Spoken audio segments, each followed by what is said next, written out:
जमू अरिहंते को नमने कर अरि को दमू सिद्धि को नमन कर सिद्धि पदे को जमू ज्ञान और संयम से जीवन भरा है कर्मों का कार्य विषय जिसने हरा है करती गुरु के चरणों का वंदन इतनी हमारी यह प्रार्थना है हम पर सदा तुम कृपा दृष्टि रखना कोटि सरों से मम वंदना है हम पर सदा तुम कृपा दृष्टि रखना कोटि स्वरों से मम वंदना है।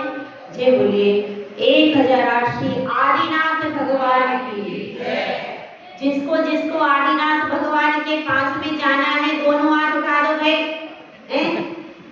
पकड़ो मारो हाथ, दीजो मारो साथ। किसके लिए गाते हैं ये?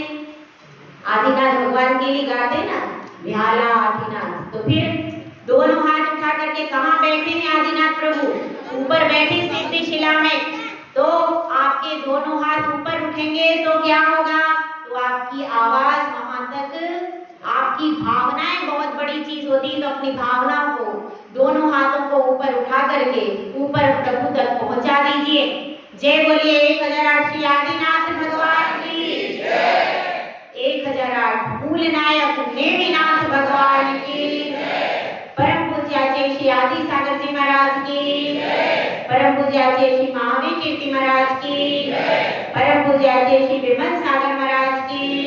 परम पूज्याचार्य श्री तपस्वी सम्राट सतमती सागर महाराज की। परम पूज्याचार्य गुरु सुंदर सागर महाराज की। अहिंसामय विश्व धर्म की। जिनवाणी माता की।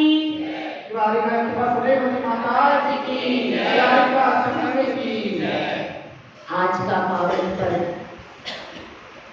आज से नवरात्रि प्रारंभ हो गई है। नवरात्रि का मतलब है कुछ ऐसे दिन जिसमें जाप्य अनुष्ठान और विधान आदि करने से विशिष्ट फल मिलता है। वो क्या है? नवरात्रि।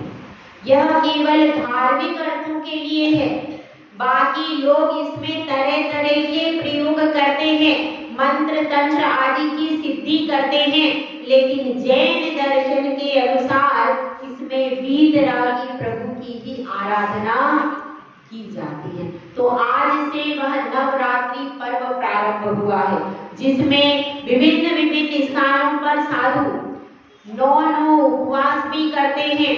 कुछ साधु अन्न का त्याग करते हैं, रात्रि में पूरी रात्रि भर जाप्य अनुष्ठान करते हैं, मौन रखते हैं, और कुछ साधु जल लेकर के करते हैं, कुछ फल लेकर के करते हैं, और अपनी रत्नत्रय की साधना को बढ़ाने का पुरुषार्थ करते हैं।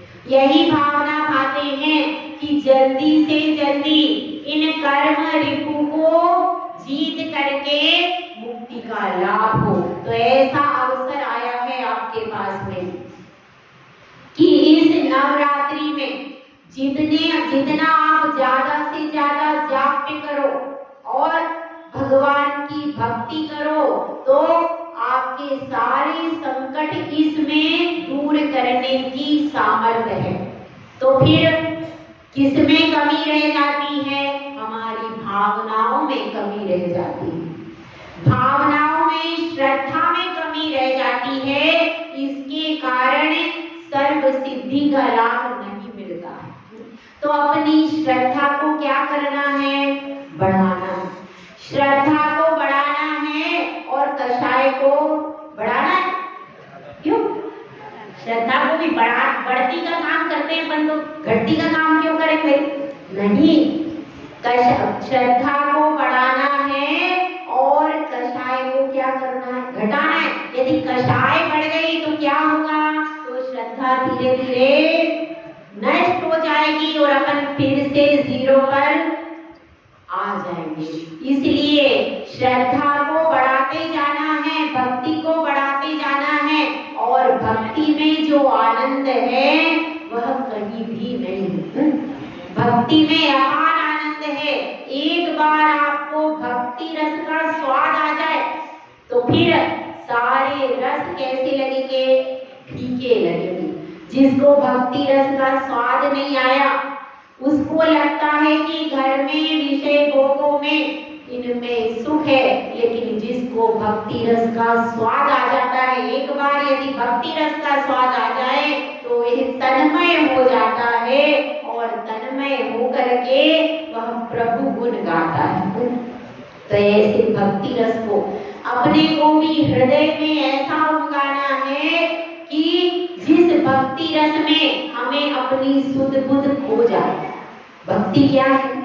भक्ति वह है जिसमें सुध बुध खो जाए, कुछ याद ही न रहे, बस परमात्मा आप, मैं को भूल जाए। क्या मतलब? बस परमात्मा आप, आपका गुणगान, आप महान, इतना ही याद रहे और मैं कौन हूँ, क्या हूँ, कहाँ का हूँ, कैसा हूँ, ये सब याद नहीं है। ऐसे भक्ति में तन्मय होकर के मानतुंग स्वामी ने वह लिख दिया। क्या? भक्ता। उन्होंने कहीं भी अपना ये नहीं, लास्ट में सिर्फ नाम लिखा, लेकिन इसके अलावा वो कहाँ के थे, कैसे थे, क्यों लिखा, कुछ लिखा नहीं। क्यों नहीं लिखा? इसलिए नहीं लिखा कि जब भगवान की भक्ति की जाती है तो भगवान ही भगवान दिखते। यदि आपने भक्ति की और आपको भगवान नहीं दिखे तो इसका मतलब अभी सही अर्थों में भक्ति नहीं। भक्ति करते समय केवल भगवान के अलावा कुछ भी याद नहीं लेना चाहिए। उस समय भगवान के गुणों में तन्मय होने का अवसर है और उस तन्मयता से अपने आप को कैसे लवलीन करना चाहिए, जिस प्रकार से शक्कर करती है। शक्कर में काय में डालते हैं? नींबू की शिकंजी में, दूध में, हर चीज में प्रयोग करते हैं। तो उस शक्कर को पानी में डाल देते हैं तो शक्कर का अस्तित्व होता है क्या? शक्कर दिखती है? पानी में शक्कर डाल दी और घोल दिया, अब शक्कर कहाँ गई? कहाँ गई? कहाँ गई? बताओ, दिखाओ, लेके आओ। क्यों? वह पानी में इतनी तन्मय हो गई कि अब शक्कर पता ही नहीं है कहाँ गई। नदी होती है, सागर में मिल जाती है, तो अब बताओ नदी लेके आओ, लेके आ सकते हो क्या? नहीं, क्योंकि वह नदी किस रूप हो गई? अब सागर का ही रूप, वह बड़ी बन जाती है, महान बन जाती है। जो समर्पण करता है वह महान बन जाता है और जो घर्षण करता है वह कौन बन जाता है? वह हैवान बन जाता है। समझ में आएगा? जब तक संसार के घर्षण में, चक्कर में हम लगे हुए हैं तब तक हम क्या बनते रहेंगे? तब तक शैतान बनते रहेंगे। और जिस दिन हमारे मन में प्रभु के प्रति समर्पण आ गया उस दिन हम धीरे धीरे करके इंसान बनेंगे और फिर कौन बनेंगे? भगवान बन जाएंगे। ऐसी यह भक्ति हमारी है, प्रेरणादायी है। और अब एक छोटा सा कथानक लेकर के इसके बारे में कि प्रभु के प्रति श्रद्धा क्या चीज होती है। एक बार ऐसा हुआ, एक बड़े ज्ञानी गुरु पधारे और उनके साथ में बहुत सारे शिष्य भी थे। तो पूरी नगर की जनता उमड़कर आ गई और उमड़ करके आ गई तो उनमें एक व्यक्ति आ गया जो कि भगवान को मानता ही नहीं था और वह नास्तिक व्यक्ति उस पूरी भीड़ में आ गया। अब प्रवचन हुआ, सबने कुछ ना कुछ नियम आदि ले लिए और अपने अपने स्थान को चले गए। अब जब सबने नियम लिए तो इस नास्तिक व्यक्ति ने भी सोचा कि मैं भी बहुत दिनों में आज गुरु के दरबार में आया हूँ तो मैं भी कुछ लेकर के जाऊं, मैं भी कुछ कहूं। तो गुरुदेव उससे कहते हैं कि भैया सब लोग कुछ ना कुछ लेकर जा रहे हो हैं, तुम खाली हाथ क्यों जा रहे हो, तुम भी कुछ ले लो, यह नियम और संयम का बाजार है, तुम भी कुछ ले लो। वह व्यक्ति कहता है मैं तो भगवान को नहीं मानता, मैं गुरु को नहीं मानता, मैं तो किसी को भी नहीं मानता हूँ, मैं तो किसी की भक्ति नहीं करता, तो मैं क्या लेके जाऊं, मैं कुछ भी नहीं ले सकता, क्योंकि लेता वही है जो समर्पण देता है। जब मेरे अंदर श्रद्धा नहीं, समर्पण नहीं, तो मैं लेकर के कैसे जा सकता हूँ। तो उसको गुरुदेव कहते हैं कि भाई ठीक है, यहाँ तो कुछ ना कुछ लेकर ही जाते हैं, तो आपको कुछ ना कुछ मैं दूंगा। तो वह कहता है कि आप अपनी इच्छा से, अपनी खुशी से देते हैं तो कोई बात नहीं, मैं अपनी इच्छा से नहीं लूंगा। तो वो कहते हैं कि कोई बात नहीं, मेरी खुशी से ले जा। उन्होंने कहा आप क्या देते हो, कि ना ये चित्रकार ले जाओ और ये क्या करेगा, तो आपके ड्राइंग रूम में एक चित्र बना करके रख देगा। तो उसने कह दिया देखो, भगवान का चित्र लगाओगे तो हटा दूंगा, गुरु का चित्र लगाओगे तो हटा दूंगा, किसी माता का चित्र लगाओगे तो फेंक दूंगा।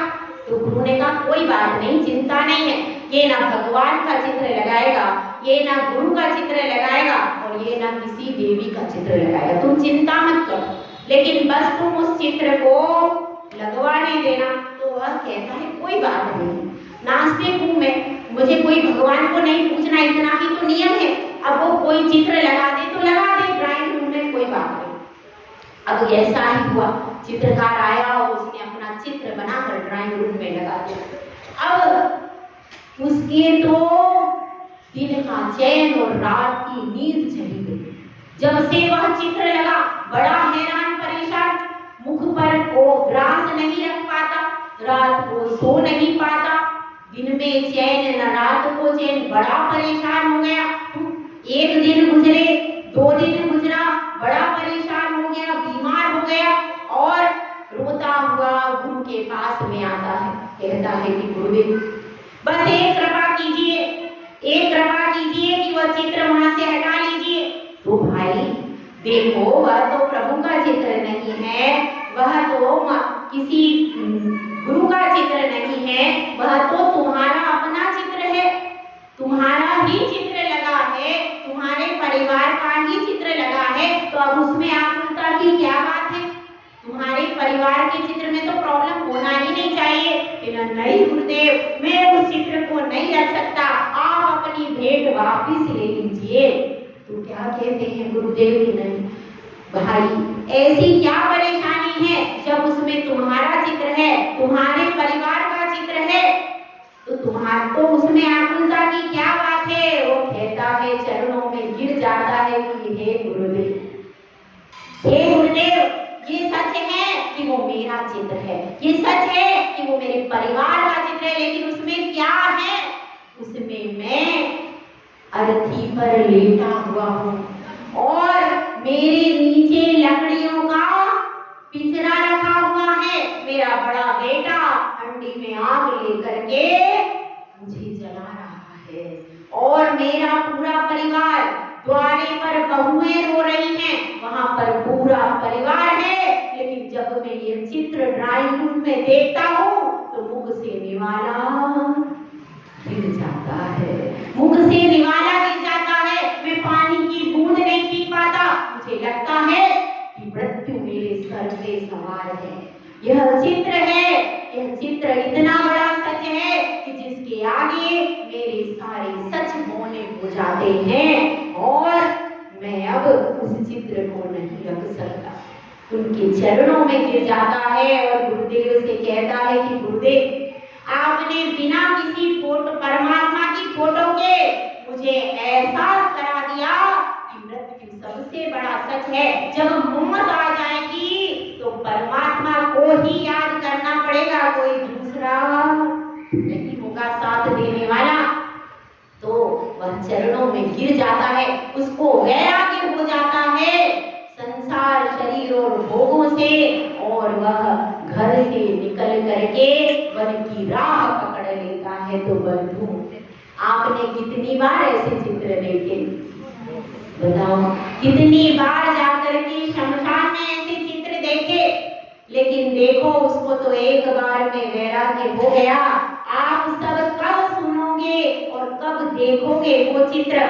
जब आप कोई विषय भोगों की बात सुनो, जब कषाय बढ़े, जब ये लगे कि नहीं, इस टुकड़े जमीन के लिए मैं कोर्ट कचहरी चला जाऊं, इस चीज के लिए मैं अपने भाई से लड़ाई कर लूं, इन धन दौलत के लिए अपने परिवार से मैं कोर्ट कचहरी चला जाऊं, जब ये भावना आए तो उस समय उस शमशान के चित्र को अपने पास रखना कि जब मौत आएगी तो मेरी क्या स्थिति होगी। इसको एक बार, सिर्फ एक बार आप याद कर लेना तो दुनिया का सबसे बड़ा सच जब आपकी आंखों के सामने साकार हो जाएगा तो आपको जिंदगी का असली स्वाद आ जाएगा।